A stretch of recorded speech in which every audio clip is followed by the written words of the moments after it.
Hello, welcome back to my kitchen. My name is Rabbi Finn and this is a brand new series. In fact, it's the final series of our Cooking Through the Bible series from Board and El Shaddai Synagogue. We're entering the brand new book of Devarim. So we thought of different names. Maybe we could do Devarim desserts. Well, I'll do a dessert every week, or Devarim deliciousness. But I've decided to go for Devarim and Dine. Welcome to Devarim and Dine. Every week I'm going to share with you an eclectic dish. Something for you to make to hopefully link in with that week's Torah portion, but to celebrate that week's Torah portion, and some deliciousness that I hope you're going to enjoy. Today's, we're not doing anything actually related to the parsha itself, because there is nothing in this parsha, in my opinion, that links directly to a dish. But instead, we're going to make something called Majadra. Majadra is incredible. It is one of my favorite meals. I will often have a bowl of it just on its own, but it can be served as a side, served as a main dish. It is dairy free, it is meat free, which is therefore perfect for this 9 days. And also because one of the main ingredients is lentils, it actually brings about the mourning, the destruction of the temple, which we are going to be commemorating on Tisha B'Av. So actually there is a link to this week's whole Shabbat theme of and being Shabbat Chazon, the Shabbat before Tisha B'Av. That is the lentils, which do reflect mourning. But this is an incredible dish. Let's get started. It's quite an easy dish actually to make, but a lot of the action is going to happen at the beginning, and then you let it cook. So start off by getting your pan as hot as you possibly can and putting in about 2 tablespoons of olive oil. And in here, by the way, this is not a traditional Majadra recipe. Anybody who makes Majadra is going to be shouting at me pretty much from the moment I start until the moment I finish, because I'm going to be butchering the recipe. But you know what? I love this version of it. And I had some guests a few weeks ago, and one of them really just could not get enough of it. It's got an amazing, it's a spiced rice and lentil dish. That's the best way to describe it. And often topped with crunchy onions, but I like to have the crunchy onions actually in the dish, cooked within the dish. So let's start them off. Olive oil. And in there I've done very thinly sliced, let me show you how thin it is. Thinly sliced onions. Gonna let them fry on a relatively high heat. So you are going to get them cooked, but I want them to get brown, I want them to get a bit charry, I want them to get slightly burnt in truth, because that is going to add in so much flavour and texture into the rice. Now whilst that is cooking, let me just give it a stir. Whilst that is cooking, let me just tell you a little bit about this week's Torah portion, because actually we're starting a brand new book, and this is the 5th book of the 5 books of Moses, and it starts off, Ele Hadvarim Asher Diber Moshe El Komen Yisrael. These are the words that Moses is giving to them, where Be'ever Hayarden, on the banks of the Jordan. The Jewish people are getting ready to go into the land of Canaan, which is going to be known later on as the land of Israel. Moses obviously is not going to be leading them across. That baton is going to be handed over to Joshua. And so we have in the book of Devarim the words that Moshe gives to the Jewish people to prepare them for life after Moses, for their next normal. How are they going to survive? What are the messages he wants to give? And so this week's Torah portion really is a historical overview of their journey. It starts off from the moment after Sinai, when they leave the mountain of Sinai. We're going to have this bit of a circular thing where certain things are going to be brought up now and other things are going to be brought up later. For example, in a couple of weeks' time, or even next week's session, is when we speak about the sin of the golden calf. This week's sin, so to speak, is going to be the meraglim, the sin of the spice, just giving it a mix. But we start off in the aftermath of Sinai, when Moses sets up the judges system. And then we have Moses speaking about the journey of the Jewish people from Sinai up until this point, which might sound a bit repetitive, seeing as we really spent a lot of time last week discussing that, but this is Moses trying to give a message to the Jewish people from that journey. And he repeats time and time again how they ask for free travel in there. They're not going to go right or left, they're not going to take anything, they'll pay for anything that they need from the various host nations whose land they're going to pass through. And whenever they say no, they end up having to get into conflict and get into war.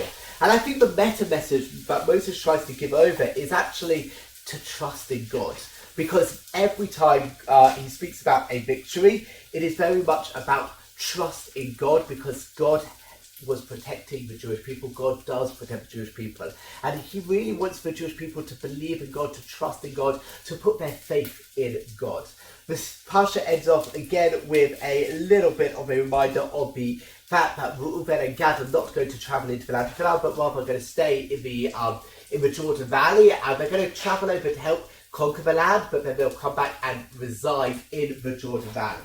Now, there is a message I think we can take from this. Just going to give it another mix, and that is, these are the final words of Moses, and he's trying purposefully to give messages, and we'll see this throughout the book of Devarim, that are going to stand with the Jewish people, remain with the Jewish people. This is his final opportunity to really influence and impact the Jewish people.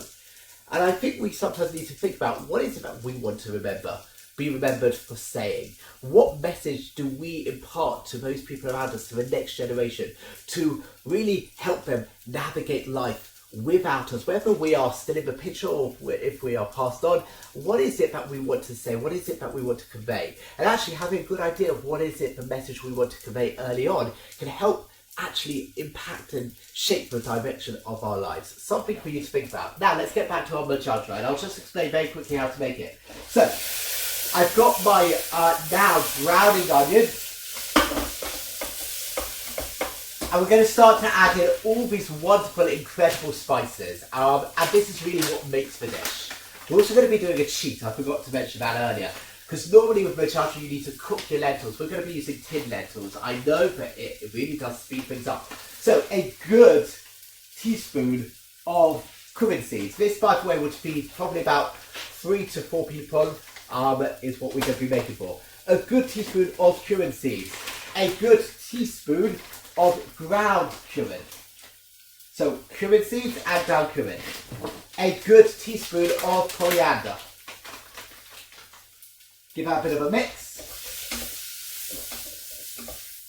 And your nose should start to explode with flavour. Now you want 1.5 teaspoons of ground allspice. 1.5 teaspoons of cinnamon. Forgot what that was called for a second. I know that might sound weird, but all of this balances out together. And then finally, 1 teaspoon of turmeric, 1 teaspoon of caster sugar, and then I like to put in about 1 teaspoon of salt. If you find that you're not a huge fan of salt, then put less in. Once you've done that, now it's time to add in the main stars of the show, and that is lentils and rice. Now normally, Majadra, as I said, calls for cooked green lentils, so why not just use the stuff that comes out of a tin? I've drained this tin, so I'm using 1 tin of drained cooked green lentils, point lentils.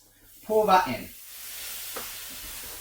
Now add in 200 grams of basmati rice. You might choose to pre-soak your rice, but I haven't. I think if you pre-soak it, it is better, if I'm honest, but I just didn't, I ran out of time before I started filming this. So 200 grams of basmati rice, and you want to give that a really good mix, because you want to mix in the spiced onions, the spiced lentils, and the rice. You want it all mixed in together. You want the rice to really take on the colour and the flavour. Now, got one more ingredient to add. Well, it's not really, well, technically it's an ingredient. And that is going to be 350 millilitres of boiling water. So, 200 grams of basmati rice, 1 drained tin of lentils, and 350 millilitres of boiling water. Bring this up to the boil. And then what you want to do is turn it to the lowest heat possible. So actually, if I'm using my gas ring, I take it to the smallest ring and turn that to the lowest one. Put it on a lid, put on the lid, but you've got to do a lid with a tight fitting. You've got to make the lid tight fitting. So what you should do is get a towel, wrap it around the lid, and then put it on top. Cook that for 15 minutes. After 15 minutes, turn the heat off and leave it to stand for 10 minutes, and then get ready to eat it. You're going to fluff it up and you're going to get ready to eat it. So, to repeat, bring the water back up to a boil. Put it on the lowest heat possible for 15 minutes with a lid which is covered with a towel, so you're locking in all that moisture.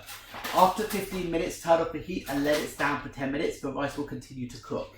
Then enjoy, and I'll show you the final product at the end.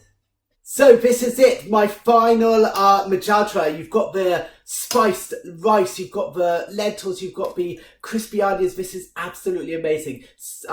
Get your fork, just brush it through the rice to fluff it up, and it's going to taste incredible. Give this a go. It's so easy, so simple, packs an amazing punch of flavour. Have a great week. Shabbat shalom and well over the fast.